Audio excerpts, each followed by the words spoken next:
In under 3 years, one woman erased $100,000 in credit card debt. No lawsuit, no bankruptcy, just 6 deliberate moves, repeated for 3 years straight, including one twist almost nobody expects. This is exactly how she did it. Her name is Lynnette Khalfani-Cox. Today she's known publicly as the Money Coach, an author and one of the most recognized voices in personal finance media. But long before any of that, credit cards weren't a backup plan for her. They were the plan. In her own words, I used credit as a crutch and as a lifestyle tool. When I didn't have money for something, I whipped out a credit card. No purchase, no vacation, no dinner out required actually having the cash first. The card covered the gap every time. And to be clear, this wasn't someone who couldn't manage money at all. She was, by her own account, genuinely good at saving. The problem was narrower and sneakier than that. The spending side of the ledger was simply out of control. Vacations booked without a real budget, dinners out charged without a second thought, because there was always a card that said yes. The strange part is, on paper, her life looked fine. Steady jobs, a 6-figure income, a 401k, every bill paid on time, or at least the minimum on every bill. That combination let her ignore the real number for years. Behavioral economists have a name for this pattern: the ostrich effect. Burying your head in the sand about a problem that keeps growing while you're not looking. Hers held until her early 30s, when her cards were maxed out enough that she actually started getting declined at checkout. That was the moment the illusion broke. From there, 6 moves carried her from 6 figures of debt to 0. Move 1, write down every dollar. Her first real move wasn't a spreadsheet trick or a budgeting app. It was simpler and harder. She sat down and listed in writing everything she owed. Every card, every balance, all of it in front of her at once. That list is what she later called the moment that finally opened her eyes to how deep she really was. It's also what let her build an honest budget and make some genuinely hard calls, including changing where her kids went to school to free up money for the plan ahead. The harder shift wasn't on paper, though. It was learning an entirely different reflex: delayed gratification. Saving up for something instead of swiping for it. Planning a purchase instead of deciding, in the moment, I want it now, so I should get it now. That single mental habit is what made every step after it actually stick. Move 2, pay more than the minimum. For years, she'd only ever paid the minimum due, and she later called that exact habit a trap. One of the biggest reasons the debt survived as long as it did. Once she started paying 2, sometimes 3 times the minimum on every card, she was finally cutting into the actual balance instead of just covering that month's interest. Move 3, cut off new temptation. Next, she opted out of new credit card offers altogether.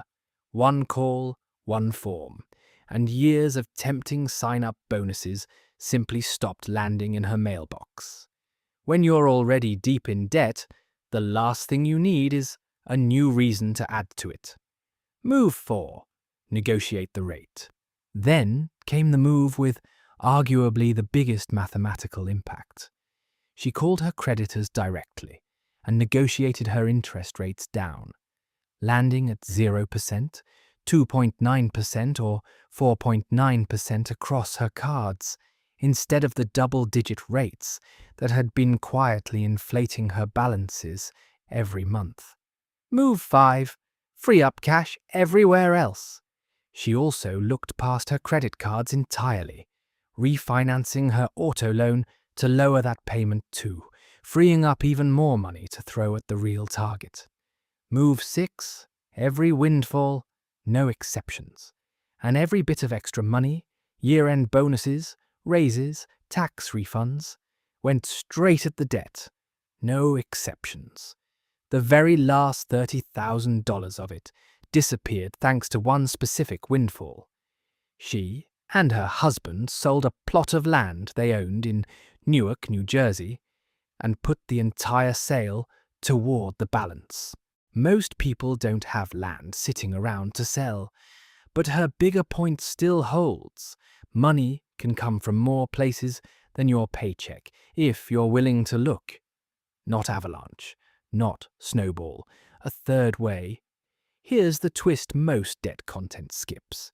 There's no single correct order to pay off multiple balances. Some people swear by the avalanche method, attacking the highest interest rate first. Others prefer the snowball method, wiping out the smallest balance first for quick motivation. She used neither. Her real weakness wasn't interest rates. It was the sheer size of the numbers staring back at her.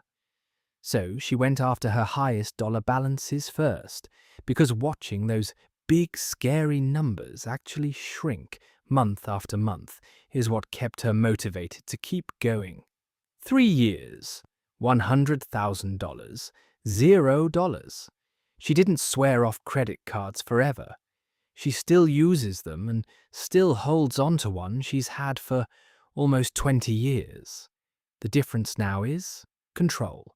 She typically pays her balance in full every month and only carries one when it's genuinely working in her favor, like an introductory 0% offer. She calls it her zero-debt mindset, using credit as a tool she controls instead of the other way around.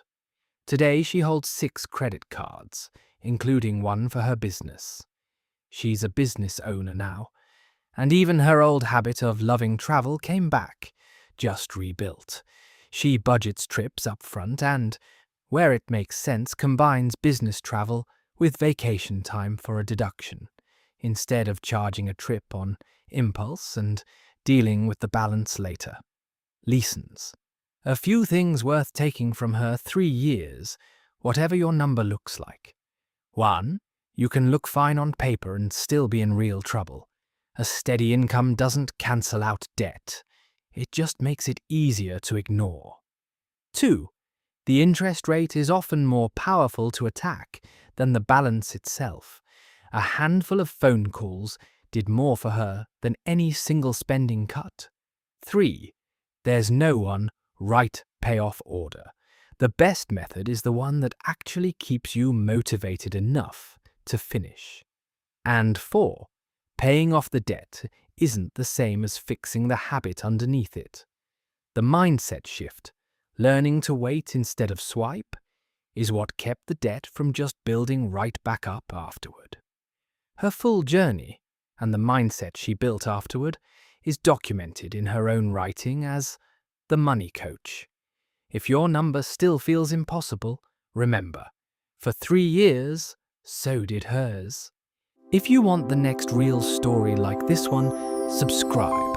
A new one drops every week.